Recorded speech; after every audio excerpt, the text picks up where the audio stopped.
Hello everyone, welcome to my YouTube channel. ఈరోజు కాజల్ అగర్వాల్ గురించి మనం కొన్ని విషయాలు తెలుసుకోబోతున్నాం. ఇప్పుడు రాబోతున్నటువంటి కొత్త మూవీస్ ఏంటి, వీటి గురించి పూర్తి వివరాలు ఒకసారి తెలుసుకుంటే బాగుంటుంది. లేటెస్ట్ అప్డేట్స్ మీకు ఇప్పుడు ఇవ్వబోతున్నాను. కాజల్ అగర్వాల్ ఫస్ట్ మూవీ తెలుగులో లక్ష్మీ కళ్యాణం అనేటువంటి మూవీతో తెలుగు సినిమా ఇండస్ట్రీకి అడుగుపెట్టినటువంటిది స్థానం. అయితే ఫస్ట్ మూవీతో బెస్ట్ లుక్తో యాక్టింగ్తో అందరినీ మేము మిస్మరైజ్ చేసింది. తద్వారా టాప్ హీరోలతో యాక్టింగ్ చేసేటువంటి అవకాశం వచ్చింది. ఆ సంవత్సరంలోనే ఎన్నో మంచి సినిమాలు కూడా చేసింది.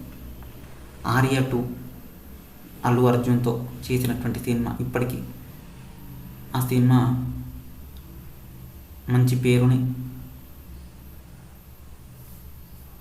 అదేవిధంగా గుర్తింపును తెచ్చేటువంటి సినిమా. ఇప్పటికైనా సరే ఎవరైనా చూసినా, ఎప్పుడు చూసినా రిఫ్రెషింగ్ కంటెంట్గా అనిపించేటువంటిది ఆర్య 2 మూవీ. ఆ తర్వాత చెప్పుకోవాలి, ఎస్ఎస్ రాజమౌళి లాంటి పెద్ద డైరెక్టర్తో మగధీర లాంటి సినిమా, రామ్ చరణ్ తేజ్ కలిసి చేసినటువంటి సినిమా. రామ్ చరణ్కి ఇది రెండో సినిమా. అయితే అది సూపర్ హిట్ అవ్వడం, అందులో కాజల్ అగర్వాల్ చేయడం బెస్ట్ రోల్ వచ్చింది. ఆ తర్వాత మంచి పేరు వచ్చింది. ఆ తర్వాత వచ్చింది బిజినెస్ మ్యాన్. ఈ సినిమా కూడా నెంబర్ 1 వచ్చింది. ఈ cinema hero Mahesh Babu role play చేశారు. ఆ సినిమా కూడా సూపర్ డూపర్ ఇచ్చింది. దీనికి అవార్డ్స్ కూడా రావడం జరిగింది. ఇంకా చెప్పుకోవాలి అని అంటే మిస్టర్ పర్ఫెక్ట్ ప్రభాస్తో కలిసి సినిమా చేసింది. మంచి రోల్ కూడా వచ్చి, అయితే ఈ సినిమాకు కూడా అవార్డ్స్ కూడా రావడం జరిగింది. ఆ తర్వాత ఈ మధ్య కాలంలో తీసినటువంటి సినిమా ఏదైనా ఉంది అని అంటే భగవత్ కేసరి. ఈ సినిమా హీరోయిన్గా చేసింది. ఈ సినిమా కూడా హిట్ టాక్తో వచ్చింది.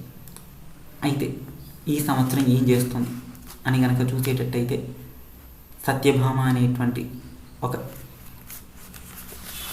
వెబ్ సిరీస్ చేయబోతున్నట్టుగా తెలుస్తుంది. అయితే దీనిని డిస్నీ ప్లస్ హాట్స్టార్ ఓటీటీలో ప్లాట్ఫామ్లో మాత్రం స్ట్రీమింగ్ అవుతుంది.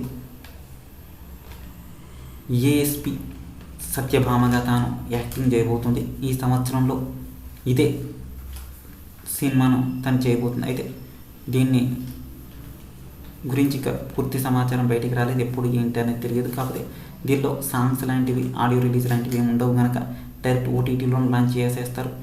ఈ సినిమాకి గాను తాను 2 నుంచి 3 కోట్ల రూపాయల దాకా తీసుకుంటుందన్నది ఒక టాక్ ఉంది. అయితే అంతకన్నా ఎక్కువ కూడా ఉండొచ్చు, కానీ సినిమా వర్గాల్లో మాత్రం తాను తీసుకుంటున్న రెమ్యూనరేషన్ గురించి ఇలా చర్చ నడుస్తుంది. అయితే కాజల్ అగర్వాల్ నెంబర్ 1 పొజిషన్లో ఉంది కాబట్టి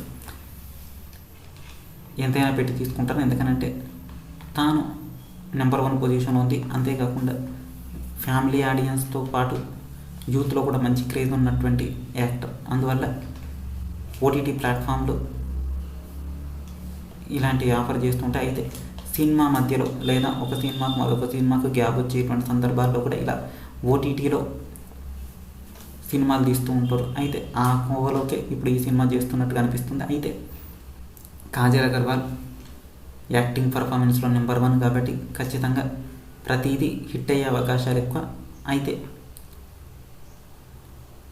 చూడాలి మరి. ఓటీటీ కాబట్టి ఎక్కువ వ్యూస్ వస్తే సరిపోతుంది కాబట్టి ఓటీటీలో కూడా మంచి పేరు, అదేవిధంగా ఎక్కువ వ్యూవర్షిప్ తెచ్చుకోగలుగుతుంది అన్నది అందరూ భావిస్తున్నటువంటి అంశం. నెక్స్ట్ అయితే ఈ సంవత్సరం థియేటర్లోకి వచ్చేటువంటి కాజల్ అగర్వాల్ మూవీస్ అయితే లేవు, కాకపోతే ఓటీటీలో మాత్రం ఉంది. ఇదే ఈ సంవత్సరం కాజల్ అగర్వాల్. అయితే ఈసారి దసరాకి అయితే ఉండకపోవచ్చు, కాకపోతే సంక్రాంతి లేకపోతే మిగతా సందర్భాల్లో కొత్త సినిమాలతో ఏమైనా వస్తుందో చూడాలి. దానికి సంబంధించినటువంటి లేటెస్ట్ అప్డేట్స్ కూడా మీకు ఇచ్చే ప్రయత్నం చేస్తాను. Thank you for watching my YouTube channel.